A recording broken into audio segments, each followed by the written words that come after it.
శుక్లాంబరధరం విష్ణుం శశివర్ణం చతుర్భుజం ప్రసన్నవదనం ధ్యాయేత్ సర్వవిఘ్నోపశాంతయేత్. గురుర్బ్రహ్మా గురుర్విష్ణుః గురుర్దేవో మహేశ్వరః గురుః సాక్షాత్ పరబ్రహ్మ తస్మై శ్రీగురవే నమః.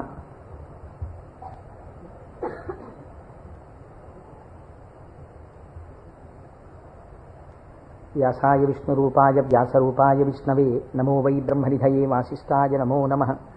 కూజంతం రామ రామేతి మధురం మధురాక్షరం ఆరుహ్య కవితాశాఖాం వందే వాల్మీకికోకిలం. శ్రుతిస్మృతిపురాణానాం ఆలయం కరుణాలయం నమామి భగవత్పాదశంకరం లోకశంకరం. వాగర్ధావివ సంపృక్తౌ వాగర్ధ ప్రతిపత్తయే జగతః పితరౌ వందే పార్వతీ పరమేశ్వరౌ. సూక్తిం సమగ్రయతున స్వయమేవ లక్ష్మీః శ్రీరంగరాజమహిషీ మధురైకటాక్షైః. వైదగ్ధ్యవర్ణగుణగుంభనగౌరవైర్యాం కండూలకర్ణకుహరాः కవయోధయంతి. హైమోర్ధ్వపుండ్రమజహన్మకుటం సునాసం మందస్మితం మకరకుండలచారుగండం బింబాధరం బహుళదీర్ఘకృపాకటాక్షం. శ్రీవేంకటేశముఖమాత్మని సన్నిధత్తాం మనోజవం మరుతతుల్యవేగం జితేంద్రియం బుద్ధిమతాం వరిష్టం. వాతాత్మజం వనరయూధముఖ్యం శ్రీరామదూతం శిరసా నమామి. ఆపదామపహర్తారం దాతారం సర్వసంపదాం లోకాభిరామం శ్రీరామం భూయో భూయో నమామ్యహం. సింధూరారుణ విగ్రహాం త్రినయనాం మాణిక్యమౌళిస్ఫురత్తారానాయకశేఖరాం స్మితముఖీం ఆపీనవక్షోరుహాం. పాణిభ్యాం అళిపూర్ణరత్నచషకం రక్తోత్పలం బిభ్రతీం సౌమ్యాం రత్నఘటస్థరక్తచరణాం ధ్యాయేత్ పరేదంబికాం. హరి ఓం. పరమేశ్వర స్వరూపమైన సభకి నమస్కారం. ఇది ఉత్తరాయణ పుణ్యకాలం. దక్షిణాయనం పూర్తయి మనం ఉత్తరాయణంలోకి ప్రవేశించాం. ఈ ఉత్తరాయణ పుణ్యకాలంలో శివనామం ఒక్కసారి పలికిన వారు ఎవరైనా ఉన్నారా అని గమనిస్తారట. అంత మహోత్కృష్టమైన కాలం. విశేషించి అదృష్టం ఏంటంటే మనం ప్రతిరోజు ప్రదోష వేళలో ఈ ఉపన్యాసాన్ని ప్రారంభం చేస్తాం. ప్రదోష వేళ పార్వతీ పరమేశ్వరుల యొక్క అర్ధనారీశ్వర స్వరూపంగా శాస్త్రం భావన చేస్తుంది. అంత పరమ పవిత్రమైనటువంటి అసుర సంధ్య వేళలో సాక్షాత్తుగా శంకరుడు వృషభవాహనారూఢుడై ఈ భూమండలం మీద తిరుగుతూ శ్రీశైల పర్వతం మీద ఒక్కసారి దిగుతారట. అందుకే సంధ్యారంభ విజృంభితం శృతిశిరస్థానాంతరాధిష్ఠితం సప్రేమ భ్రమరాభిరామమసకృత్సద్వాసనాశోభితం భోగీంద్రాభరణం సమస్త సుమన పూజ్యం గుణావిష్కృతం సేవే శ్రీగిరి మల్లికార్జున మహాలింగం శివాలింగితం అంటారు.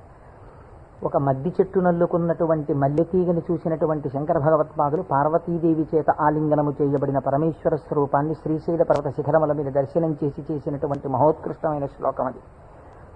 అటువంటి శివస్వరూపాన్ని మనం ప్రదోష వేళలో ప్రవచనంగా చేసుకునే ముందు శివపురాణం సామాన్యమైంది కాదు, చాలా పెద్ద గ్రంథం అది.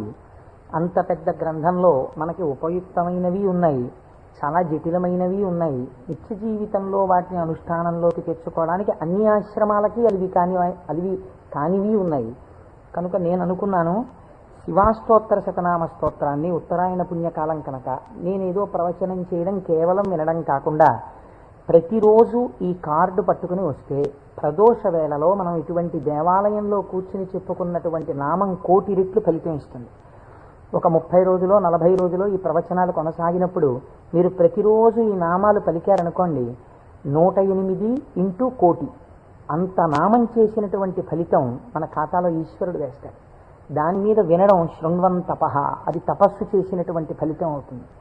ఉత్తరాయణ పుణ్యకాలంలో ఇంతకన్నా మనం చేసుకోగలిగినటువంటి మహద్భాగ్యం ఏముంటుంది? దీని మీద సుబ్రహ్మణ్యేశ్వర స్వామి వారికి ఇతపూర్వం నాకు తెలిసి కాకినాడ పట్టణంలో ఎన్నడూ జరగనంత అత్యద్భుతమైనటువంటి కార్యక్రమాన్ని మనం ఫిబ్రవరి 10, 11 తేదీలలో సుబ్రహ్మణ్యేశ్వర స్వామి వారి ఆవిర్భావము, తారకాసుర సంహారము, వల్లీ కళ్యాణము ఇవన్నీ శివపురాణాంతర్గతంగా వస్తాయి. ఇవన్నీ విన్న తరువాత 200 జంటలు పాలకావిళ్ళు ఎత్తి పట్టుకుని కావిడి పట్టుకున్న వాళ్ళకి ఇంకా ఆచంద్రతారార్కం వంశాభివృద్ధి కోరికలు తీరుస్తానని పరమాత్మ ప్రకటించారు. ద్రవిడ దేశంలో అయితే కావిడి పట్టుకుని వెడుతుంటే సంతానము లేనటువంటి స్త్రీలు పడుకుని వారు దాటేటట్టుగా పడుకుంటారు. వారు దాటితే సుబ్రహ్మణ్యుడే దాటినట్టు. సంతానము కలగకుండా ఉన్నటువంటి ప్రతిబంధకము దానివల్ల తొలగిపోతుంది అని. అటువంటి ఉత్సవం నాకు తెలిసి జరగలేదు. పెద్దలు ఇతపూర్వం ఎవరైనా చేసి ఉండవచ్చు. అటువంటి ఉత్సవాన్ని మనం ఫిబ్రవరి 11వ తారీఖున చేసుకోబోతున్నాం ఇక్కడ. ఆ రోజున సుబ్రహ్మణ్య సంబంధంగా ఒక గొప్ప హోమం జరుగుతుంది. సుబ్రహ్మణ్యుడికి పాలకావిళ్ళు పట్టుకొచ్చిన కావిళ్లల్లో పాలతోటే అభిషేకం జరుగుతుంది. అదే రోజున స్వామివారికి సాయంకాలం వల్లీ కళ్యాణం జరుగుతుంది. బహుశా వల్లీ కళ్యాణం జరగడం అన్నది మనం చాలా తక్కువగా చూసాం. వల్లీ కళ్యాణం ఆ రోజు సాయంకాలం ఇక్కడ జరుగుతుంది. ఇది కాకుండా ఇంకా కొన్ని విశేష కార్యక్రమాలు ఇందులో మన జీవితాలు ధన్యమయ్యేటట్టుగా అనుసంధానం చేస్తాం. ఆయా ఘట్టాలు వచ్చినప్పుడు వాటిని మీకు ముందుగానే విజ్ఞాపన చేస్తాను.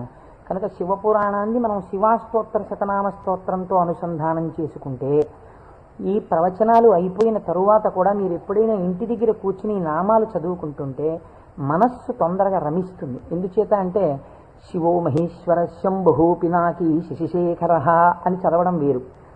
శివ అనగానే మొదటి నామం దగ్గర మీకు కొన్ని విషయాలు జ్ఞాపకానికి వచ్చాయనుకోండి, మనస్సు ఏమవుతుందంటే అటు ఇటు వెళ్ళదు, అందులోకి వెళ్ళిపోయి ఏదో ఒక నామంలో ఒక ఘట్టం ఏదో మీకు జ్ఞాపకం వచ్చి దాని గురించి ఆలోచిస్తూ మీరు నామాలన్నీ చదివేశారనుకోండి, ఇప్పుడు మీరు 108 నామాలు దీక్షతో తపస్సుగా చేసిన ఫలితం వస్తుంది.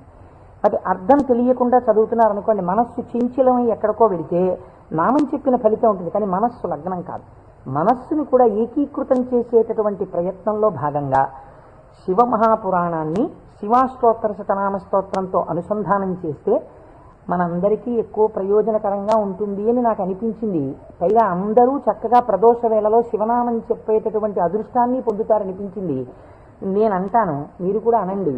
ఇది అయిన తర్వాత నేను ప్రవచనం ప్రారంభం చేస్తాను. ఇవాళే కాదు, ప్రతిరోజు. ఇవాళంటే కొద్దిగా మనకు ప్రారంభం కాబట్టి ఆలస్యం అయింది, రేపటి నుంచి అలా ఉండదు ఖచ్చితంగా. ఎందుకంటే ప్రదోష వేళలో ఈ నామాలు చదవాలి కాబట్టి 6:30 అయ్యేటప్పటికి నామాలు చదవడం ప్రారంభం చేసేస్తాం. ఎందుకంటే ప్రదోష వేళలో చదివినటువంటి దాని ఫలితం మీరు శివమహాపురాణంలో విందురు కానీ దాని శక్తి ఎలా వెళ్ళిపోతుందో చూద్దురు కానీ. ధ్యాన శ్లోకం చెప్పండి. ధవలవపుషమిందోర్ మండలే సన్నివిష్టం భుజగవలయహారం భస్మదిగ్ధాంగమీశం మృగయ పరశుపాణిం చారు చంద్రార్ధమౌళిం హృదయ కమల మధ్యే సంతతం చింతయామి. శివో మహేశ్వర శంభు పినాకీ శశిశేఖర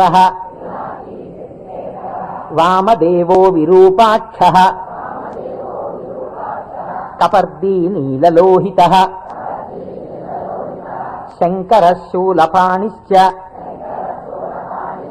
ఖట్వాంగీ విష్ణువల్లభ శిపి విష్ణోంబికానాథ. శశి విష్ణు కాదండి, అది పొరపాటు పడింది. శిపి విష్ణోంబికానాథ శ్రీకంఠో భక్తవత్సల భవశర్వస్త్రిలోకేశ శితికంఠ శివాప్రియ ఉగ్రకపాలీ కామారీ అంధకాసురసూదన గంగాధరో లలాటాక్ష కాళకాళ కృపానిధి భీమః పరశుహస్తశ్చ మృగపాణిర్జటాధరః కైలాసవాసీ కవచీ కఠోరస్త్రిపురాంతకః వృషాంకో వృషభారూఢో భస్మోద్ధూళిత విగ్రహః సామప్రియః సర్వమయః త్రైమూర్తిరనీశ్వరః సర్వజ్ఞ పరమాత్మా చ సోమసూర్యాగ్నిలోచనః హవిర్యజ్ఞమయః సోమః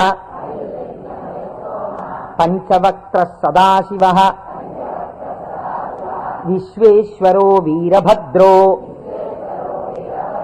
గణనాథ ప్రజాపతిః హిరణ్యరేతా దుర్ధర్షో గిరిశో గిరీశో నగః భుజంగభూషణో భర్గో గిరిధన్వీ గిరిప్రియ కృత్తివాసాః పురారాతిః భగవాన్ ప్రమదాధిపః మృత్యుంజయః సూక్ష్మతనుః జగద్వ్యాపీ జగద్గురుః వ్యోమకేశో మహాసేనః జనకశ్చారు విక్రమ మహాసేన జనకశ్చారు విక్రమః రుద్రో భూతపతిస్థాణుః అహిర్భూజ్ఞో దిగంబరః అష్టమూర్తిరనేకాత్మా సాత్విక శుద్ధ విగ్రహః శాశ్వత ఖండపరశుః అజపాశ విమోచకః మృఢ పశుపతిర్దేవో మహాదేవో వ్యయో హరిః పూషదంతభిదవ్యగ్రో దక్షాధ్వర హరోహరః భగనేత్రభిదవ్యక్తః సహస్రాక్షః సహస్రపాత్ అపవర్గప్రదోనంతః తారక పరమేశ్వరః ఏవం శ్రీశంభుదేవస్య నామ్నామస్తోత్తరం శతం. శ్రీ శివాష్టోత్తరశతనామస్తోత్రం సమాప్తం.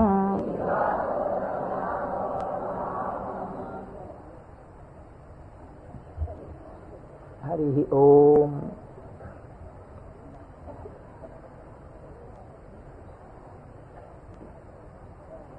శివ అన్న శబ్దమే చాలా గొప్పది. ఈ శివాష్టోత్తర శతనామ స్తోత్ర ప్రారంభం కూడా శివశబ్దంతో ప్రారంభమైంది. ఆ పురాణము కూడా శివ మహాపురాణము అని శివశబ్దంతో ప్రారంభమైంది. శివశబ్దాన్ని అమరకోశం వ్యాఖ్యానం చేసింది. అమరకోశం అంటే మనకి సాధికారికమైనటువంటి గ్రంథము. చిత్రం ఏమిటంటే దాన్ని రచించినటువంటి వారు జైనుడు. అమరసింహుడు అనబడేటటువంటి ఒక జైనుడు ఆయన అమరకోశాన్ని రచించి దానితో పాటుగా అనేక గ్రంథాలని రచించారు. కానీ వారు శంకర భగవత్పాదాచార్య స్వామి వారితో వాదనకి దిగినప్పుడు శంకరుల చేతిలో ఓడిపోయారు. ఓడిపోయినప్పుడు ఆయనకి బాధ కలిగింది. నేను శంకరాచార్యుల వారి చేతిలో ఓడిపోయాను కనుక నేను రచించినటువంటి గ్రంథములన్నీ కూడా పనికిమాలినవైపోయాయని ఆయన ఆ గ్రంథములన్నింటినీ తగలబెట్టేశారు. తగలబెట్టేసినప్పుడు శంకర భగవత్పాదాచార్య స్వామి వారికి తెలిసి, వారు బహు కారుణికులు, కారుణ్యమూర్తి శంకరులంటే, వారు గబగబా వచ్చి, ఎంత పని చేశావయ్యా, గ్రంథాలను ఎందుకు తగలబెట్టేశావు అని ఉన్న ఒకే ఒక గ్రంథం, మిగిలిపోయినటువంటి గ్రంథం అమరకోశం. అమరకోశానికి ఉన్నటువంటి గొప్పతనం ఏమిటంటే అది మన సనాతన ధర్మములకు సంబంధించినటువంటి నామముల విషయంలో ఏ పక్షపాతం లేకుండా చక్కగా శృతి ఎలా ప్రతిపాదించిందో, స్మృతులు పురాణములు ఎలా ప్రతిపాదించాయో, తాత్వికమైనటువంటి విషయాల్ని, నామములకు అనేకమైన విషయములకు ఉండేటటువంటి అర్థాలని అలా ప్రతిపాదన చేశాడు అమరసింహుడు. దాన్ని అమరకోశము అని పిలుస్తారు. మనం ఏదైనా ఒక విషయాన్ని ప్రతిపాదన చేసే ముందు సాధారణంగా ఒక్కసారి అమరకోశాన్ని చూస్తూ ఉంటారు. శివశబ్దాన్ని అమరకోశం వ్యాఖ్యానం చేసింది. శివ అన్న మాటని ఏ విధంగా మనం అర్థం చేసుకోవలసి ఉంటుంది అంటే, అమరకోశంలో దాని గురించి అనేక రకాలైనటువంటి అర్థాలు చెప్పారు. అసలు ఈ అర్థం ఏమిటో మీకు తెలిస్తే తప్ప, లేదా నాకు తెలిస్తే తప్ప, మనం దాని గురించి కొద్దిగా అర్థం చేసుకునే ప్రయత్నం చేస్తే తప్ప అసలు శివ అనేటటువంటి నామానికి ఉన్న అర్థం తెలియదు. ఎందుకంటే శివ శివ అని రెండు శబ్దములు మనకి లోకంలో నానుడిలో ఉన్నాయి. శివ అంటే శంకరుడు, శివ అంటే పార్వతీదేవి, ఆయన యొక్క శక్తి స్వరూపం. శివ అంటే అమరకోశం అంటుంది, శామ్యతి పరమానంద రూపత్వ నిర్వికారో భవతీతి శివ. నిర్వికారుడై, నిర్వికారుడు అంటే మనకి వికారములు ఉంటాయి. నేను తరచూ మీకు ప్రస్తావన చేస్తుంటాను. ఈ జగత్తులో ఉన్నటువంటి సమస్త ప్రాణులకు, సమస్త జీవులకు 6 వికారములు ఉంటాయి. ఇవి షడ్వికారములు అంటారు. కాలములో ఏదైనా వచ్చిందనుకోండి, దానికి పుట్టినటువంటి తేదీ అని ఒకటి ఉంటుంది. పుట్టిన తేదీ అన్నది పడినది అంటే మీరు ఒకటి గుర్తుపెట్టుకోవాలి, అది షడ్వికారములకు లోనైపోతుంది. ఈ భావన మీ మనస్సులో బాగా రూఢమైందనుకోండి, బాగా పూనుకుందనుకోండి, అసలు సగానికి సగం లోకం పట్ల ఉండేటటువంటి తాదాత్మ్యత తగ్గిపోతుంది. ఇది కేవలం వినడానికి విన్నారనుకోండి, దీని వలన వచ్చేటటువంటి ప్రయోజనం తక్కువగా ఉంటుంది. ఇది బాగా లోపల జీర్ణం అయిందనుకోండి, మీకు అనేక విషయాలు అర్థం అవుతాయి. మీరు ఒక్కసారి గమనించండి, షడ్వికారములలో ఇక పూర్వం మీరు ఆ వస్తువుని చూడలేదు, కానీ ఆ వస్తువు, ఆ ప్రాణి, ఆ జీవుడు ఒకానొక కాలమునందు ఈ లోకములో పుట్టింది. కాబట్టి ఇప్పుడు దానికి జన్మము అన్న తేదీ ఒకటి వచ్చింది కాలంలో. సరే, కాలం అన్నది యథార్థమా అంటే బీజస్యాంతరివంకురో జగదిదం ప్రాంగ్ నిర్వికల్పం పునః మాయా కల్పిత దేశకాల కలనా వైచిత్ర చిత్రీకృతం అన్నారు శంకరాచార్యులు వారు. ఆ తత్వ పరిశీలనాన్ని పక్కన పెడితే ఒక జన్మ తేదీ ఉంది. ఈ జన్మ తేదీలో ఒక ప్రాణి కనపడగానే శాస్త్రం అంది 6 విషయాలు గుర్తుపెట్టుకో. ఇక పూర్వము లేనిది పుట్టినది. పుట్టినది మీరేమనాలి? ఎవరో పిల్లాడు పుట్టాడు, వాడు ఏడుస్తున్నాడు, పిల్లాడు ఉన్నాడండి. పుట్టిన పిల్లాడు ఏడవలేదు. అయ్యో ఏమిటి పిల్లాడు ఏడవట్లేదు అని కదిపి చూశారు. కదిపి చూస్తే డాక్టర్ గారు వచ్చారు, స్టెట్ పెట్టారు, ఊపిరి తీయట్లేదు, నల్లగా అయిపోయి ఉన్నాడు. అయ్యో అమ్మ, నీకు మృత శిశువు జన్మించాడు అన్నాడు. కాబట్టి పుట్టినది. అసలు రెండో వికారం ఉంటుంది, ఉన్నది భవతి అనగా ఈ లోకములోకి వచ్చినప్పుడు అది ఉన్నది. అసలు ఉన్నది అని మీరు అనాలంటే అక్కడే శివ శబ్దం ప్రారంభం, మంగళత్వం. ఉన్నది. ఉన్నది అలాగే ఉండాలా? అలా ఉండదు, పెరగాలి. పెరిగినది. పెరిగినది పెరుగుతూ వెళ్ళిపోతుందా? నేనున్నాను, ఎవరి మీదో ఎందుకు పెట్టి చెప్పాలి? కోటేశ్వరరావు అనబడేటటువంటి ఈ శరీరం ఒక డేటు, ఈ డేట్ చెప్తే ఏమవుతుందంటే అదో పుట్టినరోజు కనుక చాలామంది పాపం ఇచ్చేసి చాలా అలవాటు చేస్తున్నారు. అందరూ భయం వేస్తుంది నాకు ఆ డేట్ చెప్పడానికి. ఏదో 14/7/1959కి ముందు ఈ శరీరం లేదు. 14/7/1959లో ఈ శరీరం వచ్చింది. కాబట్టి ఈ శరీరం వచ్చినది ఉన్నది, ఏడిచింది అమ్మ కడుపులోంచి వచ్చి. అలాగే ఉందా? మా అమ్మ కడుపులోంచి వచ్చినప్పుడు ఎలా ఉన్నానో అలా ఉన్నానా? పెరిగినది. అబ్బో, ఎంత ధ్వజస్తంభం అంత పెరిగిపోయింది ఈ శరీరం. పెరిగినది. ఇది ఇలా పెరుగుతూ ఉంటుందా? ఉండదు. తరిగినది. మీరు నన్ను ఒక 20 సంవత్సరాల తర్వాత చూశారనుకోండి, ఇది తరిగిపోతుంది. ఈ శరీరం వడిలిపోయి క్షీణించిపోవడం ప్రారంభమైపోతుంది. తరిగినది. తర్వాత ఆయనేనా అనవలసి వస్తుంది, మార్పు చెందినది. బాగా క్షీణించిపోయి ఇప్పుడున్నంత శరీరం ఉండదు. అయ్య బాబోయ్, అప్పుడు ఎంత ఉండేవారండి మనిషి, ఈయన అటుకంత అయిపోయారండి అంటాం. కాబట్టి మార్పు చెందినది, తరిగినది. ఇంకా కొంతకాలం అయిపోయిన తర్వాత నశించిపోయినది. ఇది శరీరం అంత్యేష్టి సంస్కారం చేయబడిపోతుంది. కాబట్టి ఈ 6 వికారములు సమస్త ప్రాణులకు ఉండి తీరుతాయి. జన్మ తేదీ ఉన్నది, చిట్ట చివరి వికారమునకు కూడా సమయం ఉన్నది. ఈ మధ్యలో ఈ 6 వికారములు నడుస్తుంటాయి. ఈ 6 వికారములన్నవి లేనిది ఎవరైనా ఉన్నదా? ఉన్నది. అలా ఉన్నదేదో అదే శివ. అది కాలములో పుట్టలేదు, కాలములో పెరగలేదు, కాలములో ఉండలేదు, కాలములో తరగదు, కాలములో నశించదు. ఎవరి నుండి వచ్చినదో, ఎవరి ఎందు పెరిగినదో, ఎవరి ఎందు లయించిపోతున్నదో వాడు మాత్రం అలా ఉండిపోతున్నాడు. మేకలు వేయింజన్నను భాసురముగనొక్క కోటి పర్ణం పెట్టున్, ఆ కోతులు వేయింజన్నను కోకోయని కొంకినక్క కోయని కూర్చొని అంటారు జానపదులు. అందరూ వస్తారు, వెళ్ళిపోతాయి లోకాలన్నీ. చిట్ట చివరికి వెళ్ళిపోయిన లోకాలన్నీ ఎవరిలో వెళ్ళిపోయాయి? వాడు లయించిపోతాడా? వాడు లయించిపోడు. వాడిలోకి అన్నీ వెళ్ళిపోయి వాడు ఉండిపోతున్నాడు. అలా ఉండిపోయిన వాడెవడు? వాడు పరబ్రహ్మము. వాడికి శాశ్వతుడు, వాడికి కదలిక లేదు. వాడు ముందున్నాడు, చివరా ఉన్నాడు. అలా ఉన్నవాడెవడో వాడు నిర్వికారుడు. వాడికి వికారములు లేవు. వాడికి వికారం లేదు కాబట్టి వాడు ఎలా ఉంటాడు? వాడి జుట్టు తెల్లబడదు కదండి, వాడికి ముసలితనం లేదు, కాలము లొంగదీయలేడు. కాబట్టి ఇప్పుడు వాడు నిత్య యవ్వనుడు. అందుకే శివుడి గురించి చెప్పినా, అమ్మవారి గురించి చెప్పినా మనం ఏం చెప్తామంటే నమశివాభ్యాం నవయవ్వనాభ్యాం అంటాం. ఈ శ్లోకం మా ముత్తాతగారు చెప్పారు, అప్పుడు నవయవ్వనులే వాళ్ళు. మా తాతగారు చెప్పారు, అప్పుడు నవయవ్వనులే వాళ్ళు. మా ముత్తాతగారు వెళ్ళిపోయారు, మా తాతగారు వెళ్ళిపోయారు, మా తండ్రి గారు చేశారు కొంతకాలం ఆ శ్లోకాలు. మా తండ్రి గారు వెళ్ళిపోయారు, ఇప్పుడు నేను చేస్తున్నాను. నేను చెప్పిన నమశివాభ్యాం నవయవ్వనాభ్యాం పరస్పరాశ్లిష్టవపుర్ధరాభ్యాం.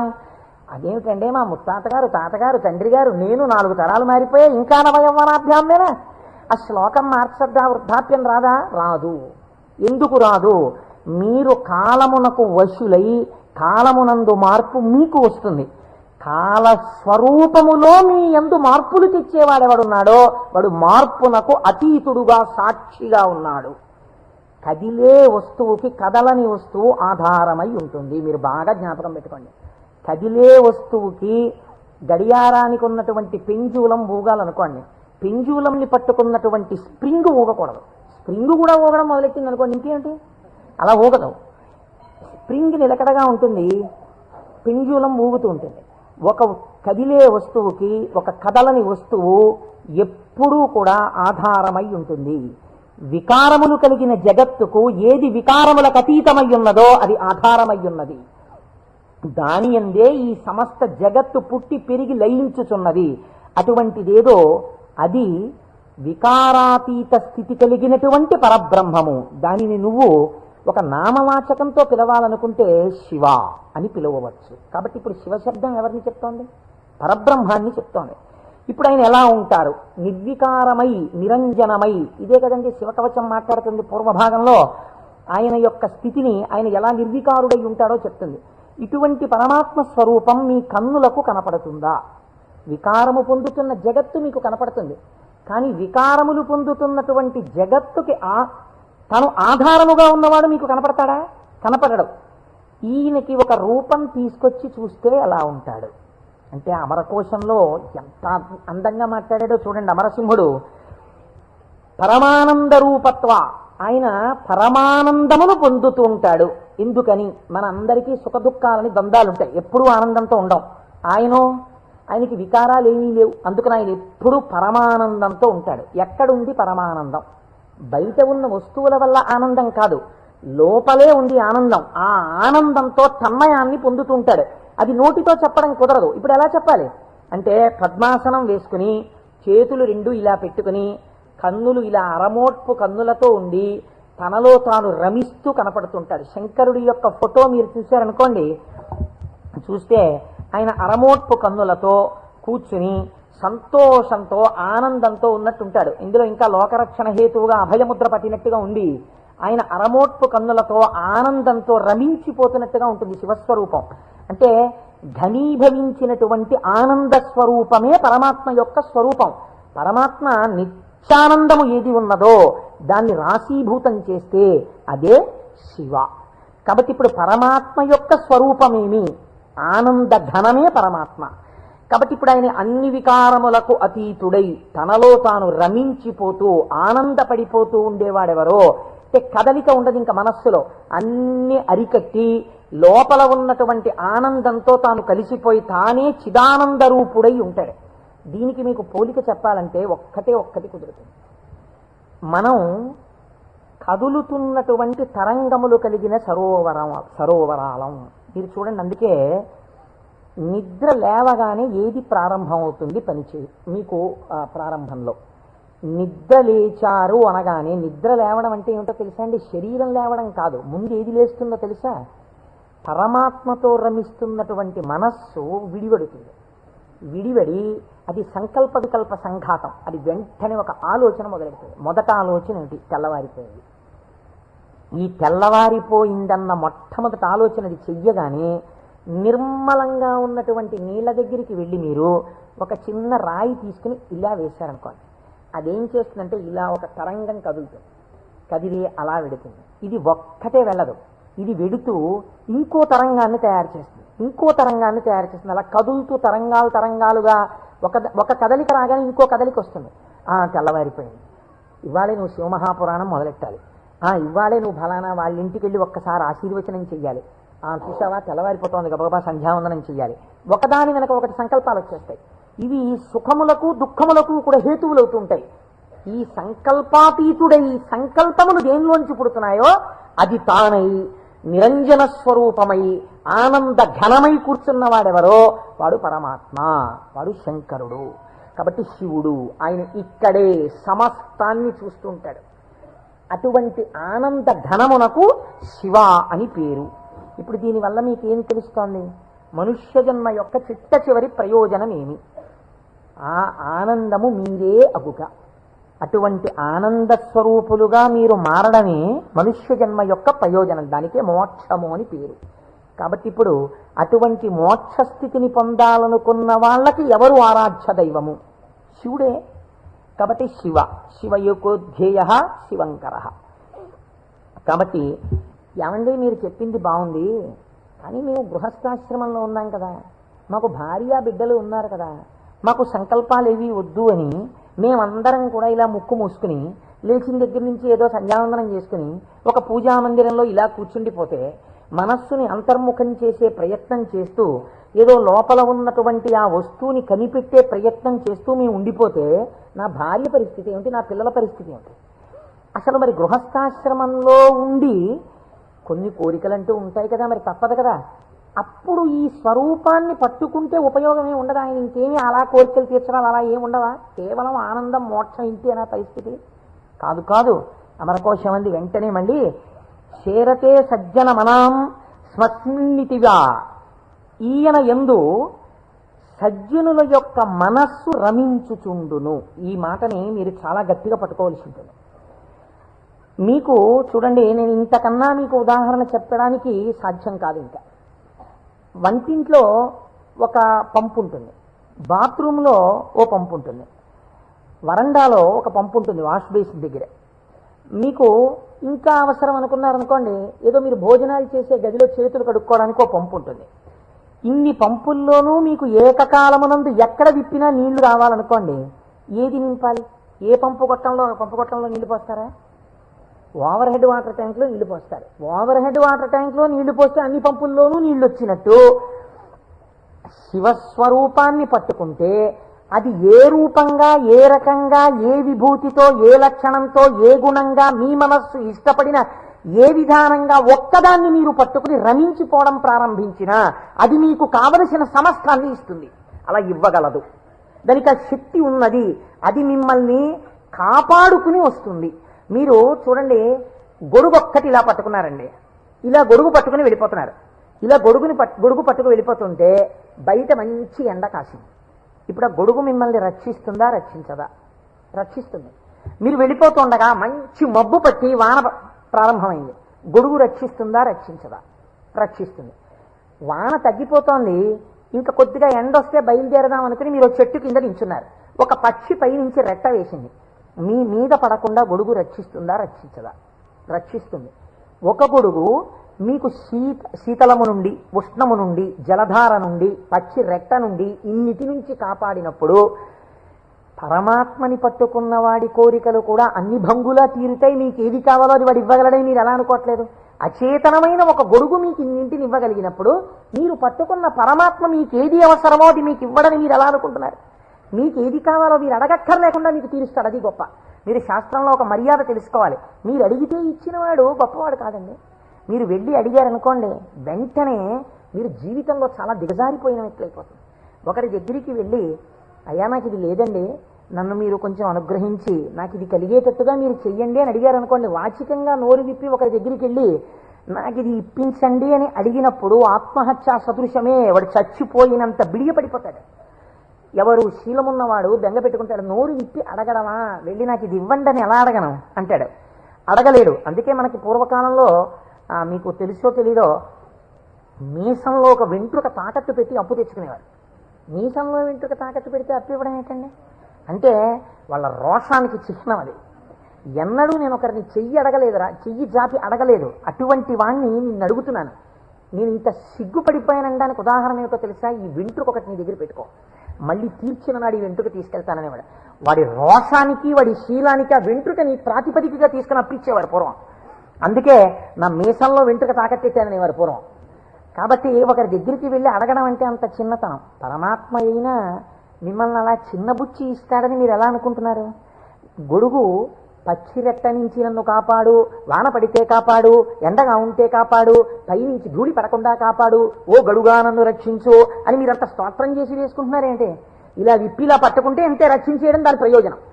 అలా మీరు శివస్వరూపాన్ని పట్టుకుంటే, ఎలా పట్టుకున్నా సరే, అంటే ఎలా పట్టుకోవాలంటే అభిషేకాలు చేయాలా, పూజలు చేయాలా, లేకపోతే దాని స్వరూపం బాగా తెలుసుకోవాలా, అర్థం అవ్వాలా? కాదు.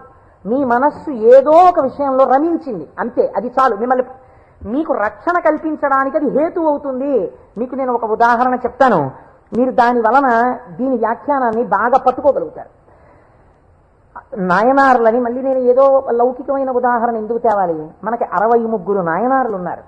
అంటే శివుని యొక్క అనుగ్రహము చేత తరించిపోయిన మహాపురుషులు. ఆ 63 నాయనార్లో గుగ్గుల కలయ నాయనార్ అని ఒక ఆయన